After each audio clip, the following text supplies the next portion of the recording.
गिरीश महाजनलाच मतदान निवडून यायला पाहिजे बा. हो, काय यायला पाहिजे? गिरीश महाजनच का पाहिजे? कामं चांगले केलं बा त्यांनी. बरं. रोडाचे आमच्या गावामध्ये समजा मंगल कार्यालय आहे, बाकीचे असे इतर रस्ते आमच्या शेताचे रस्ते मंजूर झाले, तर तेवढ्या करता बा आमदार चांगलं म्हणतोय. एकमेव गिरीश भाऊ पाहिजे आपल्याला. का गिरीश भाऊ का पाहिजे तुम्हाला? त्यांचा विकासच एवढा आहे तालुक्यावर. तालुक्यावरच नाही, महाराष्ट्रावरच विकास आहे त्यांचा. त्याच्यासाठी गिरीश भाऊच पाहिजे आम्हाला. काय विकास केला वगैरे? भरपूर विकास केलेला, सांगण्यासारखं विकासच ठेवलं. म्हणजे एवढं काम दिलेले आहे त्याचे गिनतीच करता येत नाही. एवढं काम भरपूर झाले त्यांची. खोडपेसर नको पाहिजे? नाही, खोडपेसर नको पाहिजे, गिरीश भाऊच पाहिजे. काय सांगाल आपल्या जामनेर तालुक्यामध्ये गिरीश महाजन आणि खोडपेसर हे दोघंही उभे आहेत, काय सांगाल?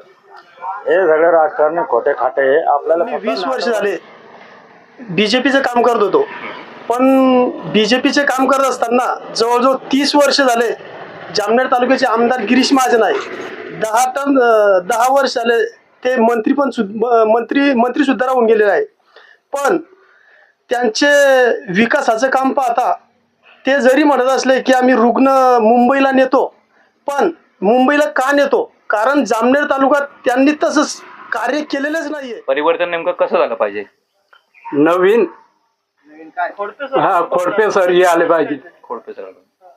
बस. गिरीश महाजन का नको पाहिजे? हा, शेतकऱ्याले कापाशीले भाव, मकाले भाव, उपोषणाले बसले होते तर गिरीश भाऊ काय भाव होता आता कपाशीले? 4 वर्ष. आम्ही तर गिरीश भाऊचं काम करतो ना. हा, 30 वर्ष झाले गिरीश भाऊचं काम करवलंय आम्ही. काय अपेक्षा अजून गिरीश भाऊंकडनं? अजून काय काय कामं केले पाहिजे गिरीश भाऊंकडनं? गिरीश भाऊकडून एकच अपेक्षा आम्हाला असं 2000 5000 हे नको पाहिजे.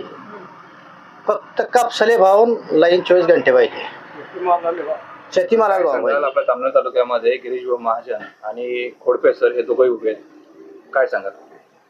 गिरीश भाऊ महाजन. का गिरीश भाऊ का पाहिजे? गिरीश भाऊ म्हणजे त्यांचं संकटमोचक कार्यक्रम आहे. त्यांच्या कार्यशाहीमुळे माझं आज जीवन म्हणजे मी जिवंत आहे. मला ब्रेन ट्यूमर झाला होता, मला 15-20 लाख रुपये खर्च आला असता. त्यांनी माझं काम फुकट केलं म्हणून गिरीश महाजन. त्यांच्या कार्यकाळ चांगला असल्या कारणाने म्हणून गिरीश महाजन. आणि खोडपेसर बी तर त्यांचेच होते, ते आता आज उद्या परवा फुटले म्हणून खोडपेसर. असं थोडी आहे, तसं नसतं. गिरीश महाजन अजून तुम्हाला काय अपेक्षा आहे? काय कामं केले पाहिजे? करतील ना ते, भरपूर कामं करतील. त्यांच्या कार्यावर तर ही सगळी जनता, आमचं 2-3-5 गाव आहे ना, त्यांच्या कार्यावरच पोट भरतंय. नाही तर कुठे पाणी होतं आमच्या शिवारात? कुठे काय होतं? त्यांनी धरणं करून दिले. बीजेपी अटल बिहारी सरकारच्या काळामध्ये एकनाथ खडसे पाटबंधारे मंत्री होते, त्या टायमाला त्यांच्या हातात सत्ता होती, त्यांना केले. यांच्या हातात सत्ता येईल हे बी करतील म्हणून गिरीश महाजन. कोणाला काय कमी पडतंय असं आहे. आणि त्यांनी हे वीज बिल माफ, 2000 रुपये 5000 रुपये हे सगळं बंद करून टाका. शेतकऱ्याला फुकाचं काहीच कोणाला काही देऊ नका. फक्त मालाला व्यवस्थित योग्य मोबदला मिळाला, शेतकरी खुश आहे.